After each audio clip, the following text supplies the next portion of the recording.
Hi, hello everyone. Welcome to our channel, Mr. and Mrs. Lifestyle Vlogs.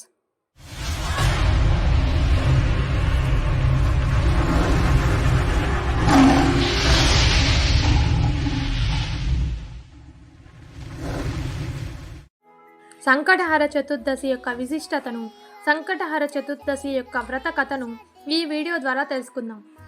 మానవులను కష్టాల నుంచి గట్టెక్కించేదే సంకటహర చతుర్దశి వ్రతం. గణపతికి అత్యంత ప్రీతిపాత్రమైన తిథులలో ప్రధానమైనది చవితి తిథి. అయితే ఈ చవితి లేదా చతుర్దశి పూజను రెండు రకాలుగా ఆచరిస్తారు. మొట్టమొదటిది వరద చతుర్దశి, రెండవది సంకటహర చతుర్దశి. అమావాస్య తర్వాత వచ్చే చతుర్దశి రోజున చేసే వ్రతాన్ని వరద చతుర్దశి అని అంటారు. పౌర్ణమి తర్వాత వచ్చే చతుర్దశి రోజున చేసే వ్రతాన్ని సంకటహర చతుర్దశి వ్రతం అని అంటారు. ఇందులో వరద చతుర్దశి వ్రతాన్ని వినాయక చవితి రోజున ఆచరిస్తారు. సంకటములను తొలగించే సంకటహర చతుర్దశి వ్రతాన్ని మాత్రం ఆలంబనంగా ఆచరిస్తారు. ఒకవేళ ఈ సంకటహర చతుర్దశి మంగళవారం గాని వస్తే దానిని అంగారక చతుర్దశి అని అంటారు. ఇలా కలిసి రావడం చాలా విశేషమైన పర్వదినం. అంగారక చతుర్దశి నాడు సంకటహర చతుర్దశి వ్రతాన్ని ఆచరించడం వలన జాతకంలోని కుజదోష సమస్యలు తొలగిపోవడంతో పాటుగా చేసే పనులలో సంకటములన్నీ తొలగిపోయి సఫలం కలుగుతుందని ప్రతీతి. ఒకరోజు మహర్షులు కుమారస్వామిని అర్చించి ఆయన ప్రసన్నుడయ్యాక ఈ విధంగా కోరుతారు: స్వామి, కలియుగంలో జనులు పాపకార్యాలు చేసి తత్ఫలితంగా రుణ బాధలు, సంతాన బాధలు, గృహ వసతి లేకపోవుట, దీర్ఘ వ్యాధులు, విద్యాభ్యాసం సరిగ్గా సాగకుండుట, కావాల్సినంత ధనం లేకుండుట, శత్రుపీడ, పనులలో ఆటంకాలు, అభివృద్ధి లేకపోవుట, పాడి పంటలు సరిగ్గా పండకపోవుట, వివాహం కాకపోవుట, దంపతుల మధ్య సఖ్యత లేకపోవుట, చేయని తప్పుకు రాజదండన అనుభవించుట మొదలైన ఎన్నో కష్టాలను అనుభవిస్తారు. ఈ మానసిక శోభను తీర్చే, కష్టాల తీర్చే వ్రతాన్ని ఏదైనా సెలవివ్వండి అని స్కందుడిని అడిగారు. అప్పుడు కుమారస్వామి ప్రసన్నుడై వ్రతములలోకెల్లా శక్తివంతమైన సంకటహర చతుర్దశి వ్రతాన్ని మీకు ఉపదేశిస్తాను అని ఈ విధంగా తెలుపుతారు. ఒకానొక కల్పంలో హిమవంతుని కుమార్తె అయిన పార్వతి శివుని పతిగా కోరి భక్తితో తపస్సు చేసి ఎంతకు ఫలితము రాక బాధపడుతున్న ఆమె పూర్వపు అవతారాలలో తనకు జన్మించిన హేరంబ గణపతిని స్మరించినప్పుడు ఆ గణపతి ప్రసన్నుడై తల్లికి ఉపదేశించిన వ్రతమే ఈ వ్రతం. ఆ వ్రతాన్ని ఆచరించి ఉమాదేవి పరమేశ్వరుని పతిగా పొందినది. ఇప్పుడు ఆ వ్రత విధానాన్ని తెలుసుకుందాం.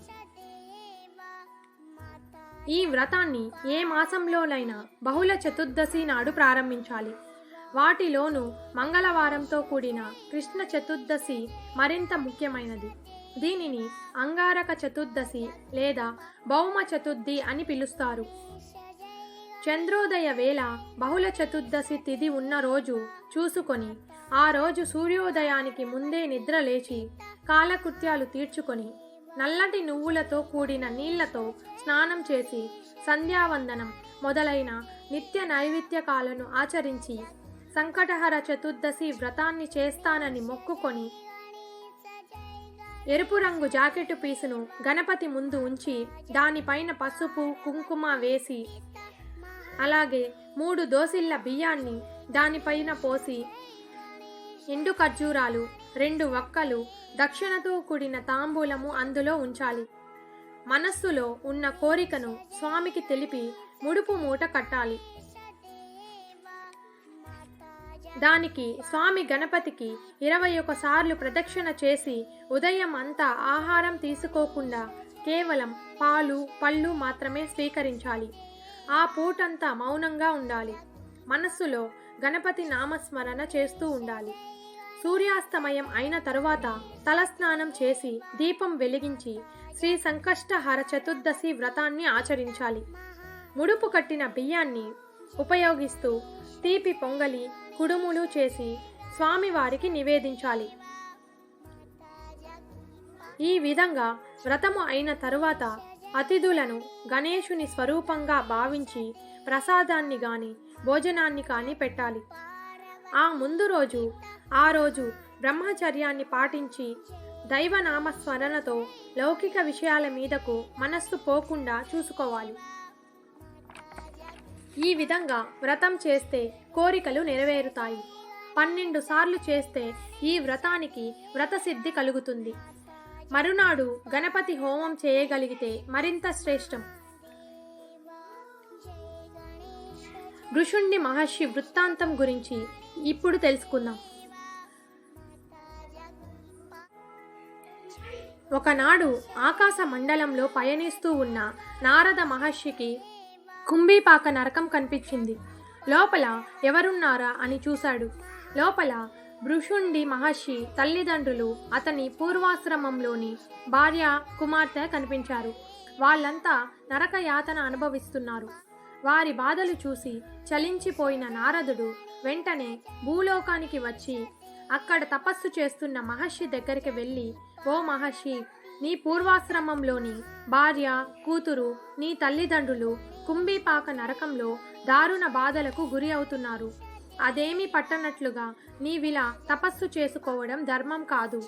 వారి బాధలు పోయి సద్గతులు కలగాలని తగిన పరిహారము చేయి అని చెప్పి అక్కడ నుంచి వెళ్ళిపోతాడు. నారదుడి మాటలు విని భృషుండి మహర్షికి తన పూర్వాశ్రమ జీవితం గుర్తుకు వస్తుంది. వారి సహకారం వల్లనే ఈనాడు తపస్వి నయ్యాను. అలాగే వారిని ఎలాగైనా వారి బాధల నుంచి విముక్తి కలిగించాలని, వారి బాధలను రూపుమాపాలని సంకల్పించాడు. తన ఇష్ట దైవమైన గణపతిని ధ్యానించాడు. పవిత్రమైన జలాన్ని చేతిలోనికి తీసుకొని గతంలో సంకటహర చతుర్దశి గణపతి వ్రతాన్ని చేయడం ద్వారా తనకు లభించిన పుణ్య ఫలితాన్ని తమ వారికి దారపోయాలని అనుకొని, ఓ గణనాథ, నిన్ను గనుక నీ దివ్య చతుర్దశి వ్రతాన్ని భక్తి శ్రద్ధలతో చేసి ఉంటే నా పితృవారికి, నా భార్యకు, కుమార్తె నరకలోక బాధల నుంచి విముక్తి పొందురుగాక అని నీరు విడిచిపెట్టాడు. గజానుని అనుగ్రహంతో ఆయన చేసిన వ్రతాలలో ఒక పర్యాకం చేసిన వ్రత ఫలితం వలన ఆయన పితృవులు, భార్య, కుమార్తె దేవతల శరీరం ధరించి దివ్య విమానం ఎక్కి గణేశుని లోకానికి చేరుకుంటారు. ఇక ప్రతి మాసం ఆ వ్రతాన్ని చేయడం వలన ఎంత ఫలితం వస్తుందో చెప్పగలమా? ఈ వ్రతం ఆచరించిన వారు ఎవరైనా జన్మాంతంలో గణేశుని లోకానికి వెళ్ళి అక్కడ భగవంతుని ఆశీస్సుల వలన ఎంతో ఆనందాన్ని అనుభవిస్తారు. ధర్మరాజు ఈ వ్రతం ఆచరించడం వలన యుద్ధంలో శత్రువులను సంహరించి రాజ్యంను పొందెను. ఏ వర్ణము వారైనా ఈ వ్రతం చేసిన ఎడల కోరికలన్నీ తీరిపోయి మరణకాలమున గణేశుని సాన్నిధ్యాన్ని పొందుతారు. అహల్యాదేవి తన శాపమును తొలగించుకున్న తరువాత ఈ వ్రతమును ఆచరించి తన భర్త గౌతముని మహర్షిని చేరుకొనెను. దమయంతీదేవి ఈ వ్రతాన్ని ఆచరించి తన భర్త నలచక్రవర్తిని చేరి సుఖంగా నుండెను. ఆంజనేయుడు లంకా నగరంలో సీతాదేవిని వెతుకుతూ ఈ వ్రతమును చేయుదును అని సంకల్పించగా అశోకవనములో సీతాదేవిని చూడగలిగెను. ఒకానొక సమయంలో వాలి చేత బంధించబడిన రావణుడు ఈ వ్రతాన్ని ఆచరించి సంకల్పించగా వాలి నుంచి విముక్తుడై తన రాజధాని లంకా నగరానికి చేరుకొనెను. కావున ప్రతి ఒక్కరూ భక్తి శ్రద్ధలతో ఈ వ్రతాన్ని ఆచరించిన తగిన ఫలితాన్ని పొందగలరు. ఈ వీడియో కనుక మీకు నచ్చినట్లయితే లైక్ చేసి అలాగే షేర్ చేయండి. ఇలాంటి మరిన్ని ఇంట్రెస్టింగ్ వీడియోల కోసం నా ఛానల్ని సబ్స్క్రైబ్ చేసుకోండి. Thank you for watching.